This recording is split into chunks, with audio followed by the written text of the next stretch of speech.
Hello and welcome. My name is Kyle Nielsen, and this is How You Level Up, a podcast where I ask questions to help you become your best self.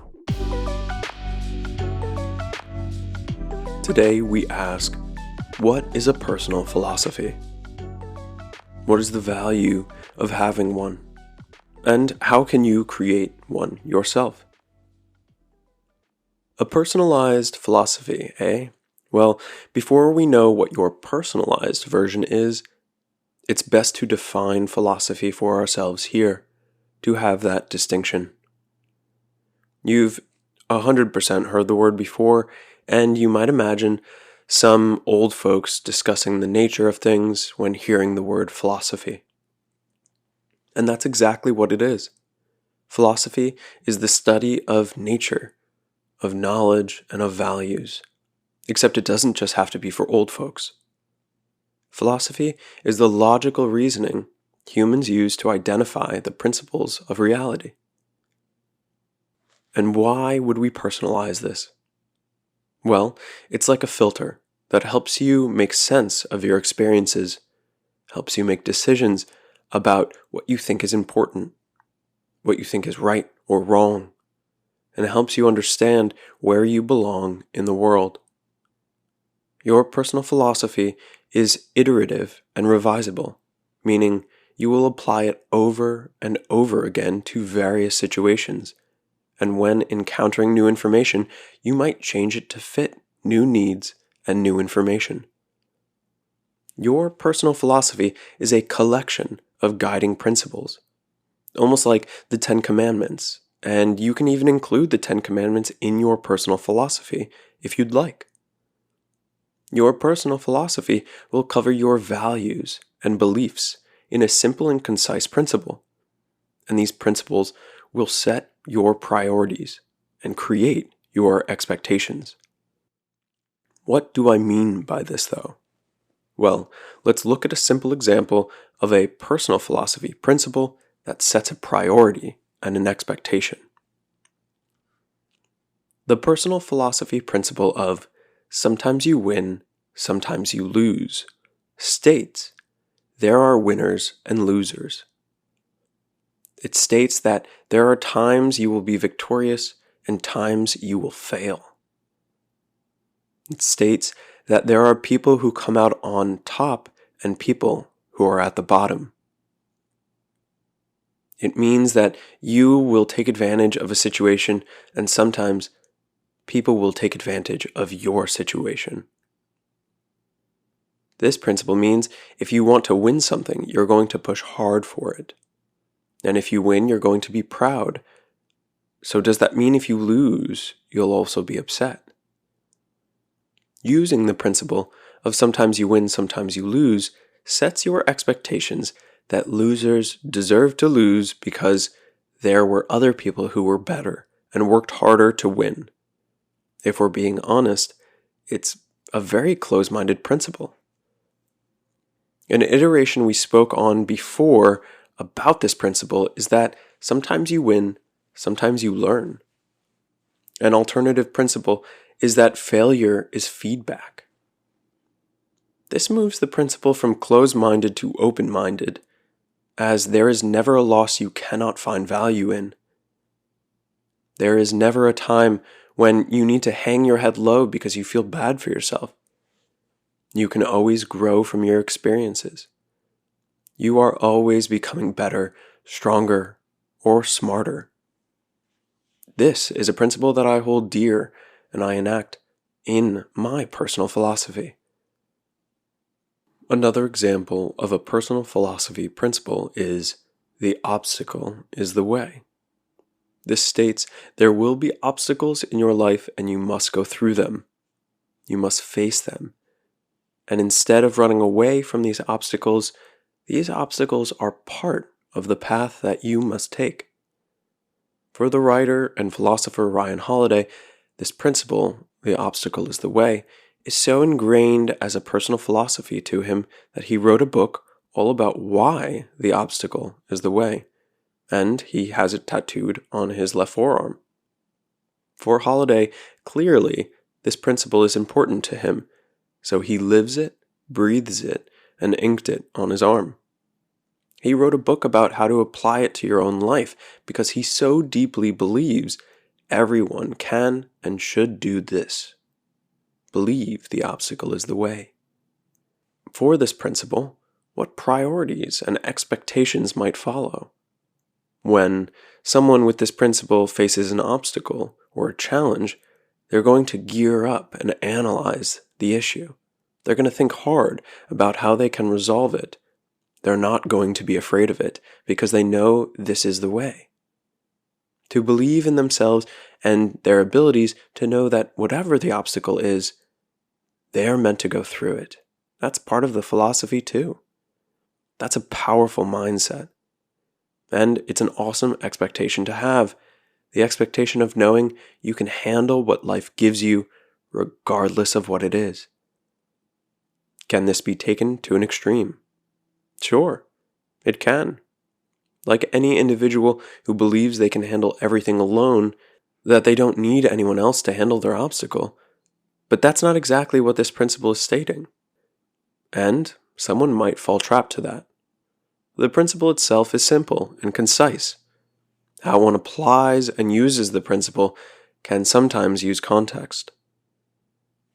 If your personal philosophy is strong, it will define who you are and what you stand up for. So how can you create one? To start, ask yourself a few questions. What impact do I want to make on others?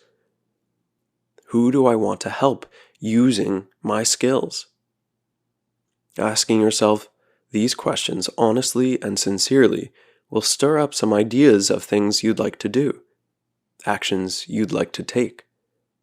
Ask yourself, for those I respect and admire, what are their principles?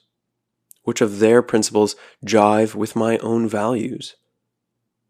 Mentorship is an important part of life, of growth, and of becoming your very best. There is nothing wrong with adopting personal philosophy principles from those you admire. You are still unique if you have 10 principles that define your personal philosophy, and each one is from a different person you look up to. Ask yourself, what do I value in my own life? What things do I frequently go back to as being important? In thinking about what you value in life, you will find recurring themes. Some of the recurring themes in my life that have come up time and time again are about failure, mindsets, and happiness. I can take those themes and uncover the principle, the treasures within them. The principles I have found here for these 3 themes is that failure is feedback, stress is a driver, and happiness is a journey. You can identify themes in your life too. Ask yourself, what do I want to create, change, or preserve? What are my objectives or the things I want to do while I'm alive? There is much that is unique about you. You have a driving force, a passion, something that makes you authentic and reveals your true self. There are principles to identify in there too. And finally, ask yourself, what type of person do I want to be? The type of person you want to be, you aim to be, you dream to be, this is a principle. You can be that person today. You just have to know what the difference is between you and that you. Is it discipline? Is it honesty? Is it compassion? Is it strength? You can choose to apply a principle and be your future self today. And if you're not sure what to aim towards, ask your friends and family to describe you in 2 or 3 adjectives. Ask a number of people how they would describe you to others. Make a list of those descriptions and then review them for synergies. Did they strike a chord with you? Did any of them jive with you? How might you help them see who you are if they're not syncing up with what you think of yourself? Knowing how your friends and family describe you, think of you will help you to formulate if you're on the right track or if you've got some work to do on configuring your trajectory. So to recap, we're asking 5 different things. What impact do you want to have on others? This is about your relationship with others. What are the principles of those I admire? This is about your relationship with mentors. What are the recurring themes in my life? This is about your relationship with your history. What do I want to create, change, or preserve? This is about your relationship with the future. And what type of person do I want to be? This is your relationship with yourself today. The questions you ask yourself will bring about many different ideas. They will create lots of principles for you to consider, to weigh as maybe some of the principles you want to include in your personal philosophy. You can list them, revise them, think about them, if they work for you or don't work, and put them into practice. If you find along the way that one of the principles isn't working like you want it to, then revise it. There's no harm in applying a principle, seeing a little bit of feedback on it, and then putting in some work to change it. This is an ongoing process throughout the rest of your life. Your personal philosophy principles will guide your actions. These principles will create consistency in your behavior. They will help you understand your character in various situations. They will encourage collaboration with those you work with, and they will deepen the relationships you spend time on.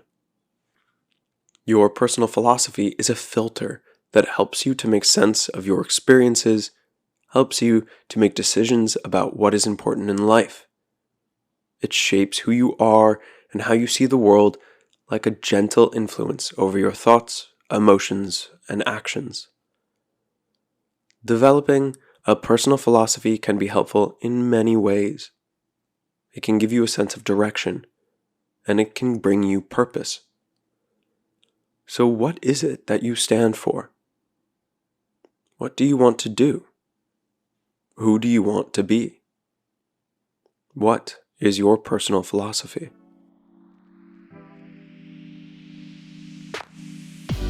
Thank you for listening to another episode. If you're enjoying the show, open up the app you're listening to this on and hit the like or subscribe button and give a 5-star rating. At least twice a week, you'll find a new episode asking you a new question, so you can strengthen your emotional independence, improve your communication skills, and upgrade your personal philosophy.